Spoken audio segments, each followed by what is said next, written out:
به نام خدا. سلام دوستان عزیزم، وقتتون بخیر باشه. پادکست صدای سکوت امروز رو با کتابی در حوزه کسب و کار آغاز میکنیم. کتاب ثروتمندان چگونه فکر میکنن، 100 باور، ایده، فکر و عادت بزرگان کسب و کار، نوشته استیو سیول و ترجمه ساسان جعفرنیا. این کتاب شامل 100 عنوان هستش که من سعی میکنم یه تعدادی از اینها رو در این وقت کوتاه براتون بخونم.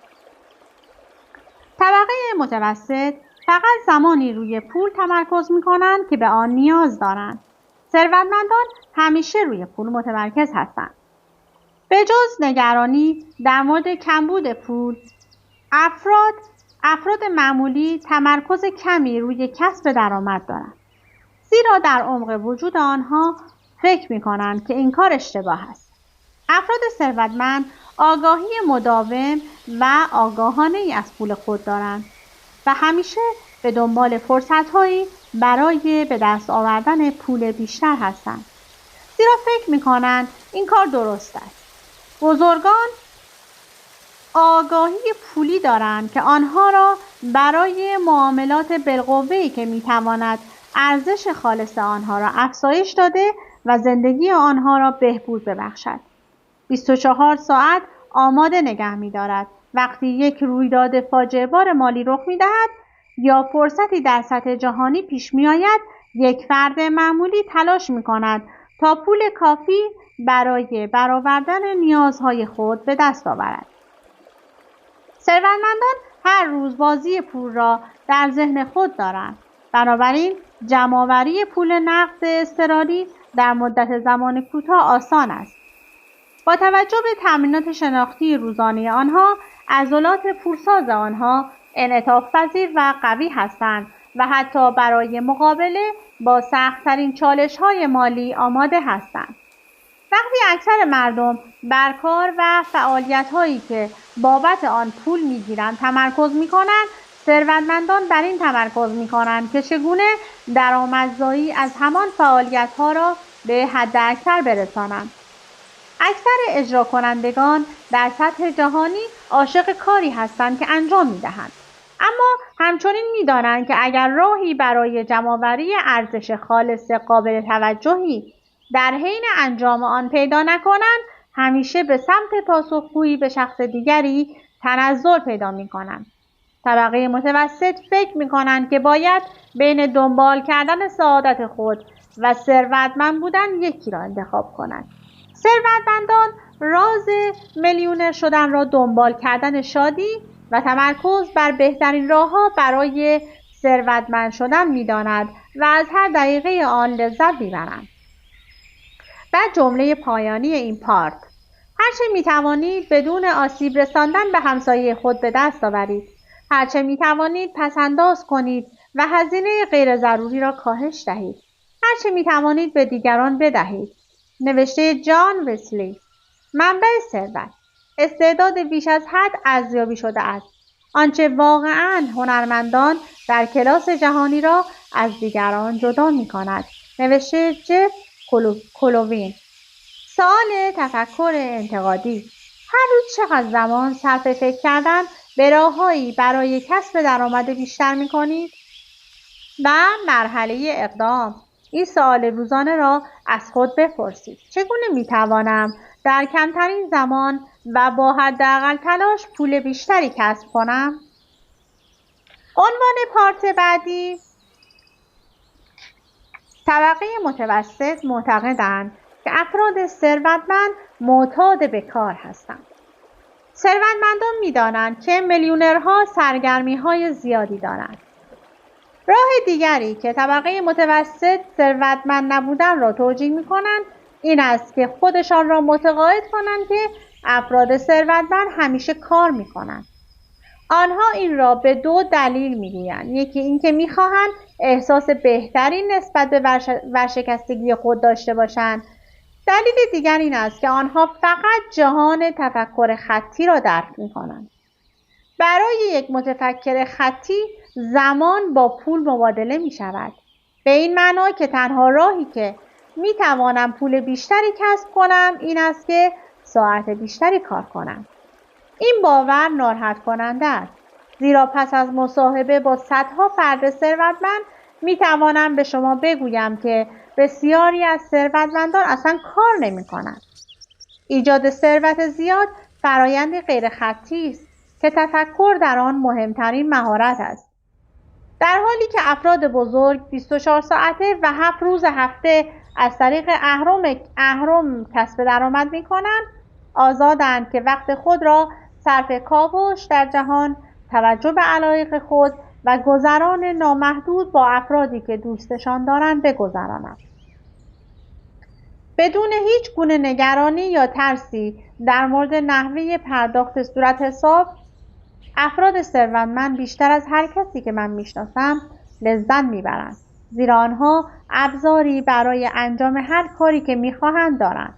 ثروتشان به آنها آزادی رویا پردازی میدهد، زیرا میدانند که توانایی به دست آوردن هر چیزی را دارند که میخواهند. افراد ثروتمند در خلق راه‌های جدید و هیجان انگیز برای سرگرمی خود و دوستانشان بسیار هیجان زده هستند. چیزی که شبیه کارگر به نظر می رسد در واقع فردی است که با داشتن هر منبعی که در دستش است به بهترین شکل زندگی می کند. ثروتمندان در خوشگذرانی بهترین در جهان هستند، زیرا آنها انتخاب‌های تقریباً نامحدودی برای انجام آن دارند. و جمله آخر، پول نماد موفقیت مهمی در فرهنگ ماست. افراد موفق اطراف خود را با نمادهای موفقیت احاطه می کنند. نمونه‌های مثبت، عملی و حمایتی از موفقیت محکم. نوشته وید شولز. منبع ثروت. راهنمای عملی برای پول شما. بیشتر از آن نگه دارید، آن را رشد دهید، از آن لذت ببرید، از آن محافظت کنید، آن را منتقل کنید. سوال تفکر انتقادی: آیا در مسیر خود برای ثروتمند شدن لذت میبرید؟ و مرحله اقدام: برای لذت بردن از جاده ثروتمندی وقت بگذارید. هنگامی که ثروتمند شدید، برخی از بهترین خاطرات شما مربوط به مبارزه و فداکاری هایی است که در این راه انجام داده اید. منتظر زمانی دیگر برای خوشگذرانی نباشید. همین حالا از آن لذت ببرید. پارت بعد. عنوان: طبقه متوسط ترجیح می‌دهند سرگرم شوند تا اینکه تحصیل کنند. ثروتمندان ترجیح می‌دهند تحصیل کنند تا اینکه سرگرم شوند. از آنجایی که طبقه متوسط فقط به آموزش رسمی اعتقاد دارند، پس از فارغ التحصیلی یادگیری سیستماتیک را متوقف می‌کنند. ثروتمندان می‌دانند که دانشگاه فقط شروع یادگیری مادام العمر است. به همین دلیل است که افراد بزرگی را خواهید دید که در سمینارها، کارگاه‌ها شرکت می‌کنند و از سایر منابع ارزشمند آموزشی بهره می‌برند. هر چقدر از نظر مالی موفق‌تر شوند، معتقدند که می‌توانند موفق‌تر شوند. این دلیلی است که میلیونرها به سرعت تبدیل به مولتی میلیونر و حتی گاهی اوقات میلیاردر می‌شوند. اعتقاد آنها به خود و توانایی آنها برای ثروتمندتر شدن آنها را به مطالعه افرادی که در سطوح بالاتری فعالیت می‌کنند سوق می‌دهد. بزرگان می‌دانند که یک ایده این قدرت دارد که کسب و کارشان را رشد دهد و درآمد و ارزش خالص آنها سر به فلک بکشد.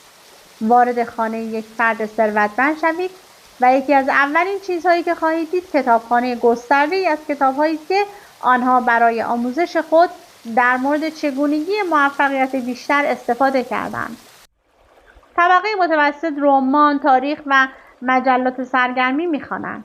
ثروتمندان کتاب‌هایی می‌خوانند که می‌تواند به آنها کمک کند تا موفق‌تر شوند. بنابراین سال آینده طبقه متوسط باهوشتر از قبل نخواهند بود و بزرگان جلوتر خواهند زد. هرچه بیشتر بیاموزند، درآمد بیشتری دارند و هرچه بیشتر درآمد داشته باشند، بیشتر سرمایه گذاری می‌کنند و ثروتمندتر میشوند. طبقه متوسط ترجیح میدهند سرگرم شوند تا تحصیل کنند. به همین دلیل است که اوپرا وینفری 1 میلیاردر است. ثروتمندان سرگرمی را دوست دارند اما عاشق یادگیری هستند و تمام زندگی خود را صرف جمع‌آوری اطلاعات و استفاده از آن هر روز برای ثروتمندتر شدن می‌کنند. تعهد ثروتمندان به یادگیری مادام العمر یکی از دلایل اصلی است که بیشتر ثروت جهان را در اختیار داشته باشند. درسی که در اینجا وجود دارد این است که هرچه بیشتر بدانید ثروتمندتر خواهید شد. این ساده و واضح است، اما تنها درصد کمی از مردم از این اصل پیروی می‌کنند. پولدار و مشهور بودن ضروری نیست، فقط پولدار بودن مهم است. نوشته آلن آلدا. منبع ثروت. بهترین 1000 راز پول هوشمند برای دانش آموزان. 1000 بهترین. نوشته دبی فابل. سال تفکر انتقادی. سال گذشته چند کتاب برای رشد کسب و کار یا شخصی خود خواندید؟ مرحله اقدام. شروع به ساخت کتابخانه‌ای کنید که می‌تواند به شما کمک کند میلیونر شوید. پارت بعدی. عنوان. طبقه متوسط به مهارت‌های اجتماعی مردم عادی دسترسی دارند. ثروتمندان به مهارت‌های اجتماعی پیشرفته‌ترین افراد جامعه دسترسی دارند. افراد عادی برای تعامل و برقراری ارتباط با طبقه متوسط آموزش دیدند. در مدرسه به ما آداب معاشرت آموزش داده می شود و بیشتر مهارت‌های اجتماعی خود را از طریق تجربه اختلاط با دیگران و مشاهده رفتار آنها می آموزیم. اکثر مردم هرگز فراتر از این سطح از آموزش مهارت‌های اجتماعی نمی روند. ثروتمندان به زبان خودشان صحبت می کنند و قوانین اجتماعی نانوشته‌ای دارند که افراد خارجی آن را درک نمی کنند. افرادی که سعی می کنند وارد حلقه اجتماعی خود شوند، اگر این قوانین را رعایت نکنند به سرعت طرد می شوند. این نخبه گرایی نیست، همانطور که طبقه متوسط همیشه ادعا کردند. این صرفاً خواستن ارتباط با دیگرانی است که دنیای منحصر به فرد آنها را درک می کند. این مانند بازدید از کشوری است که در آن زبان صحبت نمی کنید. این سرگرم کننده است، اما دشوار است که با افرادی که نمی توانید با آنها ارتباط برقرار کنید معاشرت کنید. میلیونرها در دنیایی متفاوت از طبقه متوسط زندگی می کنند و طرز فکر آنها بسیار متفاوت است. طبقه متوسط فقط سعی می کنند زنده بمانند و از درد دوری کنند، در حالی که افراد بزرگ به دنبال رویاهای خود هستند و همیشه رویاهای جدیدی خلق می کنند. یکی از موضوعات مورد علاقه گردهمایی طبقه متوسط شکایت از بیپولی و گرانی چیزهاست. ثروتمندان این گفتگو را تابو می دانند. از هر نوع شکایتی پرهیز می کنند و تنها صحبت از پول معمولاً برای فعالیت‌های خیریه، حراج‌های هنری یا سایر مکان‌هایی که در زمینه اهدای آن بحث می شود قابل تصور است. فقط افراد تازه ثروتمند برای بحث در مورد پول در مجامع اجتماعی به اندازه کافی صادر نیستند و این گاهی اوقات نادیده گرفته می شود، اما هرگز توسط اعضای با تجربه تر گروه تایید نمی شود. بهترین راه برای یادگیری مهارت‌های اجتماعی افراد ثروتمند این است که تا آنجا که ممکن است در مجاورت آنها باشید. به محله ثروتمند بروید، در مراسم خیریه شرکت کنید، با تنیس یا گلف بازی کنید، به زیباترین کلوپ شهر بپیوندید، تعطیلات در مکان‌های مانند پالم، پیچ و آسپین به جایی بروید که ثروتمندان می‌روند و کاری که آنها انجام می‌دهند را انجام دهید. زبان و فرهنگ آنها را بیاموزید تا بتوانید در محافل آنها بمانید. وقتی این کار را انجام دهید، آنها با آغوش باز از شما استقبال خواهند کرد و از اینکه به شما کمک کنند تا موفق‌تر شوید خوشحال خواهید شد. و جمله پایانی: شما از مشکل بیپولی رنج میبرید چون از مشکل نداشتن ایده رنج میبرید. رابرت شولز. منبع ثروت: کلاس تجاری، اصول و آداب معاشرت برای موفقیت در کار. نوشته ژاکلین ویتمور. سوال تفکر انتقادی: آیا مهارت‌های اجتماعی شما به طبقه متوسط نزدیکتر است یا ثروتمندان؟ و مرحله اقدام: در دوره‌ای در مورد آداب معاشرت که توسط مدرسه پروتکل پالم پیچ ارائه می شود ثبت نام کنید. پارت بعدی. عنوان: طبقه متوسط سفر را با ثروت مرتبط نمی‌دانند. ثروتمندان معتقدند که آنها در سفر با میلیونرها آشنا می‌شوند. طبقه متوسط فرهنگ‌های خارج از رسوم خود را در کتاب‌ها می‌خوانند، در مدرسه می‌آموزند و در موزه‌ها می‌بینند. این به خاطر عدم علاقه نیست، بلکه به خاطر کمبود پول است که آنها را از سفر به جهان و تجربه فرهنگ‌های دیگر باز می‌دارد. ثروتمندان مزیت استراتژیک بودن پیشنهادات مسافرتی را هم در تجارت و هم در زندگی می‌دانند. افراد ثروتمند دوست دارند در مورد مکان‌های عجیب و غریبی که بازدید کردند، فرهنگ‌های مختلفی که با آنها برخورد کردند و افراد شگفت‌انگیزی که ملاقات کردند با دیگران صحبت کنند. ایجاد ارتباط با ثروتمندان بدون تجربیات مشابه دشوار است. خوش سفر بودن یک استراتژی غیر خطی ثروت است که هرگز در مدرسه یاد نخواهید گرفت. طبقه متوسط برای تفریح سفر می‌کنند، اما ثروتمندان از دانشی که سفر به آنها می‌دهد و با ایجاد رابطه با دیگرانی که می‌توانند به آنها کمک کنند استفاده می‌کنند.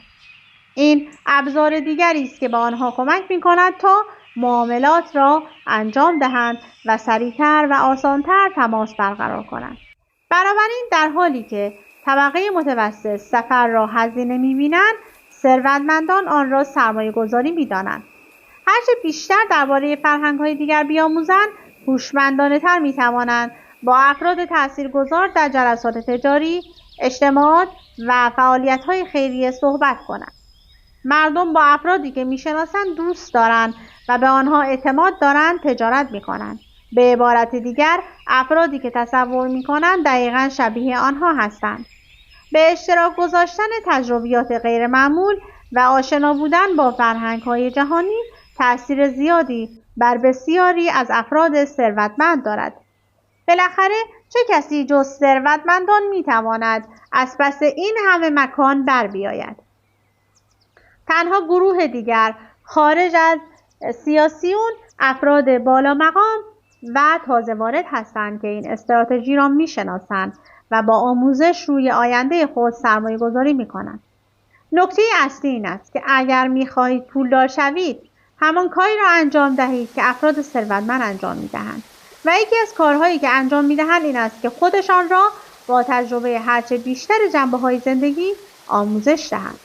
سپس با افراد ثروتمند دیگر رفت و آمد می‌کنند و در مورد آن صحبت می‌کنند. اگر می‌خواهید ثروتمند باشید یا ثروتمندتر، یکی از افرادی باشید که می‌توانند با ثروتمندان صحبت کنند. و جمله پایانی اینکه من ترجیح می‌دهم گدا باشم و پولم را مانند پادشاه خرج کنم تا اینکه پادشاه باشم و پولم را مانند گدا خرج کنم. رابرت اینجرسول. منبع ثروت: منبع نهایی برای کسب درآمد و ثروتمند شدن. نوشته ناپل هیل، جیمز آلن و والاس واتس. سوال تفکر انتقادی: آیا به مکان‌های عجیب و غریبی سفر کرده اید که می توانید از آنها به عنوان نقطه ارتباط با ثروتمندان استفاده کنید؟ و مرحله اقدام: فهرستی از 10 مکان معتبری که بازدید کرده اید و 10 مکان دیگر که دوست دارید در آینده نزدیک باز کنید تهیه کنید. پارت بعد. عنوان: طبقه متوسط به توسعه شخصی با کمک به خود اعتقادی ندارد. ثروتمندان می‌دانند که رشد فردی راز کسب پول زیاد است. اگر می‌خواهید حسابدار یا مهندس شوید، به دانشگاه بروید. اگر می‌خواهید میلیونر شوید، از کسی که این کار را کرده است باید یاد بگیرید. صنعت توسعه شخصی مملو از سخنرانان ثروتمند، نویسندگان و کارشناسان کسب و کار با تجربه دنیای واقعی است که می‌توانند به شما یاد دهند که چگونه موفق‌تر شوید. در حالی که برخی از دانشگاهیان تلاش می‌کنند این صنعت را بی‌اعتبار کنند، یک تجارت چند میلیارد دلاری است که به میلیون‌ها نفر کمک می‌کند تا زندگی موفق‌تر، رضایت بخشتر و شادتری داشته باشند. من به عنوان سخنران، مربی و مشاور تیم‌های فروش فورچون 500 هر ساله از هزاران نفر میپرسم که فکر میکنند برای کسب درآمد بیشتر چه کاری باید انجام دهند. محبوب‌ترین پاسخ این است: دریافت MBA. این یک مثال کلاسیک است از اینکه بیشتر مردم چقدر در مورد پول درآوردن میدانند. من در سمینارهایی شرکت کردم که توسط افرادی که از دبیرستان باز ماندند ارائه شده است و 12 ماه بعد درآمدم را 2 برابر کردم. اگر اساتید دانشگاه می توانستند این را آموزش دهند، به جای تدریس در دانشگاه میلیونر می شدند. بهترین توصیه‌های تجاری که تا به حال دریافت کردم از سخنرانان حرفه‌ای، مربیان است که کارآفرینان هوشمند خیابانی هستند. این افراد با تجربه شخصی آموزش می‌دهند و زخم‌ها و موفقیت‌هایی برای اثبات آن دارند. وقتی فارغ التحصیل می‌شوید دیپلم نمی‌گیرید و تعداد کمی از شرکت‌ها این تحصیلات را در هنگام درخواست شغل تایید می‌کنند. اگر اقدام به راه‌اندازی کسب و کار کنید، اطلاعاتی سرنوشت ساز دارید و می توانید فوراً از آن استفاده کنید. کلاس جهانی برای شرکت در سمینار یا استخدام مربی نیازی به تایید دولت، دانشگاه یا هر نهاد خارجی دیگری ندارد. آنها فقط به دنبال یک چیز هستند: نتایج. در اینجا یک مثال آورده شده است. بالاترین درآمد در کسب و کار صحبت کردن در جمع است. هر رهبر بزرگ تجاری، سیاسی یا مذهبی یک سخنران عمومی است. اکثر کلاس‌های این موضوع توسط اساتید کالج تدریس می‌شوند. اما موفق‌ترین برنامه سخنرانی عمومی در تاریخ که با موفقیت فارغ التحصیلان آن برای بیش از 60 سال اندازه‌گیری می‌شود، کارگاه سخنرانی بیل گیو است. از نظر آکادمیک معتبر نیست و شما آن را در برنامه درسی هاروارد نخواهید یافت. این فقط بیش از هر برنامه دیگری بلندگوهای میلیون دلاری تولید می‌کند. اگر می‌خواهید مدرکی در زمینه ارتباطات گفتاری داشته باشید، در کالجی ثبت نام کنید که آن را ارائه می‌دهد. اگر می‌خواهید یاد بگیرید که چگونه از سخنرانی عمومی برای تبدیل شدن به یک میلیونر استفاده کنید، در کارگاه آموزشی بیل گیو اسپیچ شرکت کنید.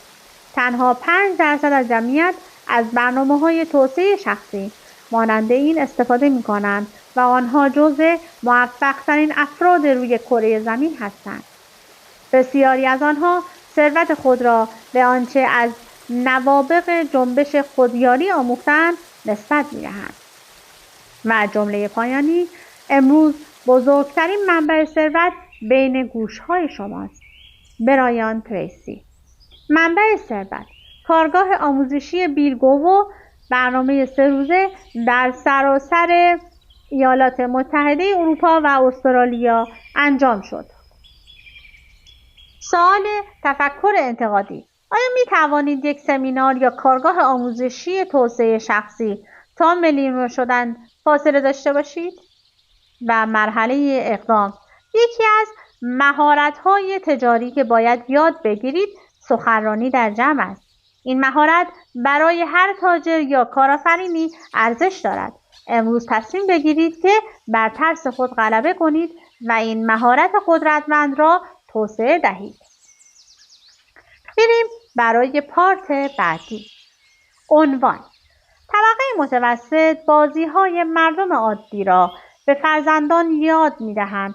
ثروتمندان بازی بزرگان را به فرزندان خود می‌آموزند.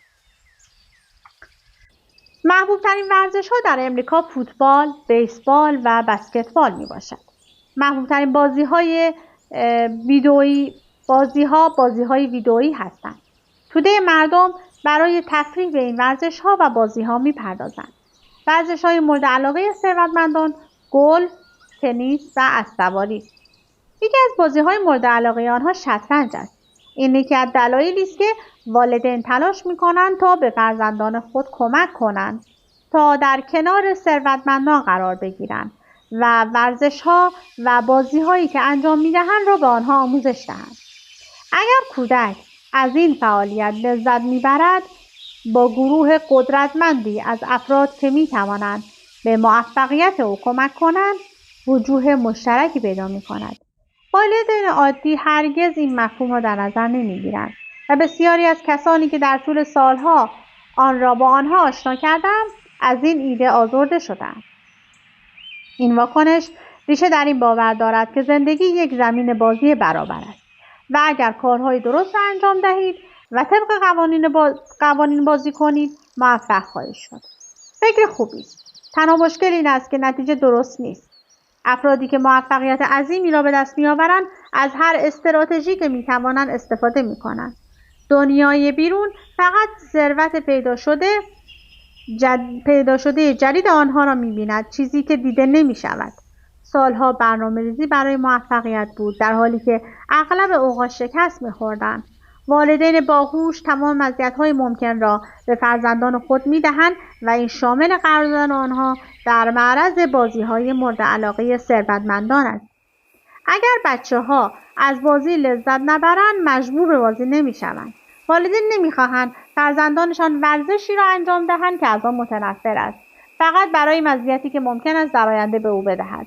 اما آنها را در معرض بازی قرار می‌دهند، زیرا می‌دانند که این ورزش به آنها در بزرگسالی کمک خواهد کرد. همین ما شنیده ایم که معاملات بیشتری در زمین گلف انجام می شود تا در اتاق شرکت. این کاملا درست است. پس چرا مطمئن نمی شوید که فرزندانتان در معرض این ورزش ها و بازی ها باشند؟ مطمئنا آنها اکنون فقط بچه هستند، اما در یک چشم به هم زدن بزرگسالانی خواهند بود که به دنبال موفقیت هستند.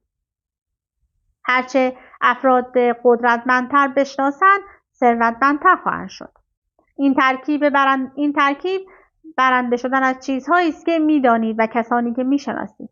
اگر به نظر می‌رسد یک استراتژی سرد و حساب شده برای موفقیت است، زندگی منصفانه نیست و موفقیت رایگان نیست. به قانون جنگل احترام بگذارید.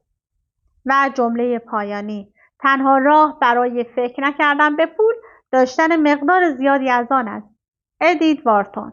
منبع ثروت: پول بدون ازدواج، راهنمای زن و شوهر مجرد برای امنیت مالی، نوشته شریل گرد، دیران نیمن و دبرا ای نیمن.